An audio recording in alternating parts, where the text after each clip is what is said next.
ऐसा देश जहां पर अंडों को पेशाब में उबाला जाता है, वजह जानकर आपके होश उड़ जाएंगे। और एक ऐसा आदमी जिसकी जीभ पर उग जाते हैं बाल। और क्या आपने कभी माँ के दूध से बनी ज्वेलरी को देखा है? आज देखेंगे। और आखिर क्यों जल्दी ही ताजमहल को तोड़ दिया जाएगा, जानेंगे आज की वीडियो में। नंबर 1, शरीर पर मौजूद हर एक बाल की एक अलग महत्वपूर्ण भूमिका होती है और लोगों के तो ना जाने कहां कहां बाल उगाते हैं। लेकिन वहीं अगर हम इनमें से एक भी बाल खाना खाते समय मुंह में आ जाए तो सारे मूड की माँ बहन एक हो जाती है। अब ऐसे में तब क्या हो जब यही बाल किसी भी जीभ पर उगने लगे? जी हाँ दोस्तों, आपने बिल्कुल सही सुना। हमारी दुनिया में एक बंदा ऐसा भी है जिसके शरीर के बाकी अंगों के साथ साथ उसकी जीभ पर भी बाल उगाते हैं। अब जरा सोच कर देखिए, जहाँ खाना खाते समय मुंह में आने वाला सिर्फ एक बाल जिंदगी का सारा मजा खराब कर देता है, वही इस बंदे की तो जुबान पर ही इतने बाल उगाते हैं कि इसे तो उन्हें रोजाना शेव करना पड़ता है। दरअसल दोस्तों, ये एक तरह की बीमारी है जिसे ब्लैक हेयर टंग सिंड्रोम नाम से जाना जाता है। ये बीमारी इतनी रेयर है कि पूरी दुनिया में कुछ गिने चुने लोग इससे जूझ रहे हैं और फिलहाल डॉक्टर के पास इसका कोई पुख्ता इलाज भी संभव नहीं है। नंबर 2,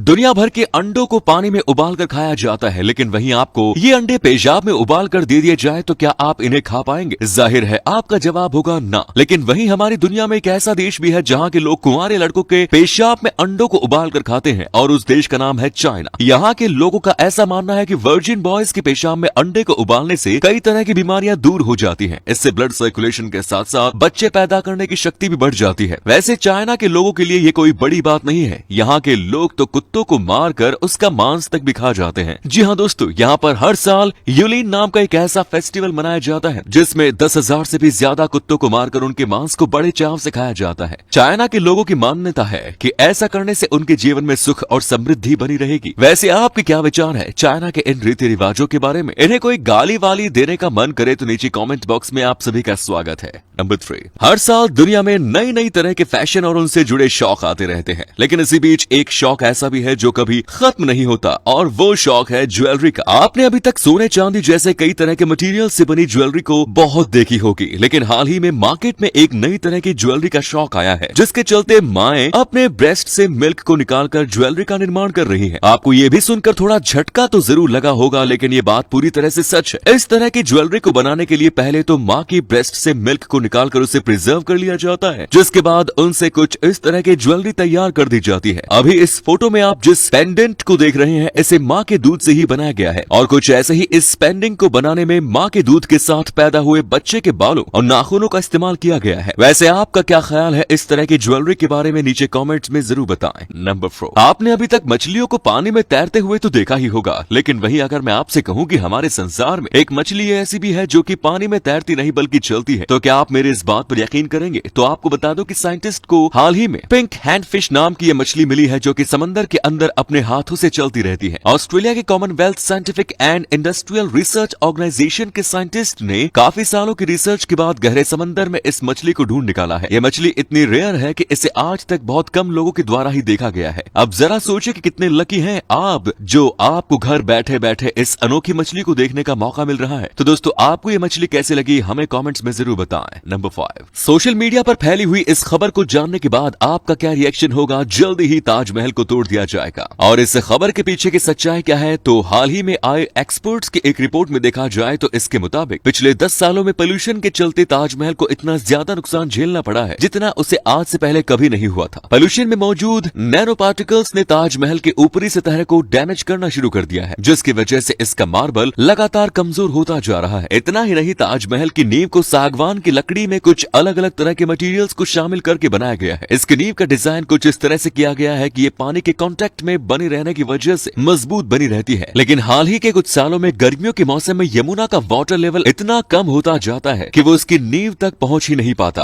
और ताजमहल लगातार कुछ मिलीमीटर जमीन में नीचे की ओर धंसता जा रहा है। इन सभी बातों को लेकर एक्सपर्ट को ऐसा डर है कि अगर ताजमहल को सही समय पर तोड़कर ठीक न किया गया तो ये जल्दी ही जमीन पर आ गिरेगा। लेकिन फिलहाल के समय में यूपी और सेंट्रल गवर्नमेंट मिलकर इस अजूबे को एकदम सेफ बनाए रखने के लिए हर मुमकिन प्रयास कर रही है। इसके चलते उन्होंने आसपास में मौजूद हर उस चीज पर प्रतिबंध लगा दिया जिससे कि यहाँ पर पोल्यूशन होता है और साथ ही ताजमहल के इर्द गिर्द यमुना के वाटर लेवल को बनाए रखने के लिए एक बांध बनाने की तैयारी की जा रही है। अब ये सब कितना कारगर साबित होगा ये तो वक्त ही बताएगा। अगर ये वीडियो अच्छी लगी तो इसे शेयर करना ना भूलें और ऐसे ही अमेजिंग वीडियोस को लगातार देखते रहने के लिए जुड़े रहिए यूनिवर्सल एडवेंचर के साथ। धन्यवाद।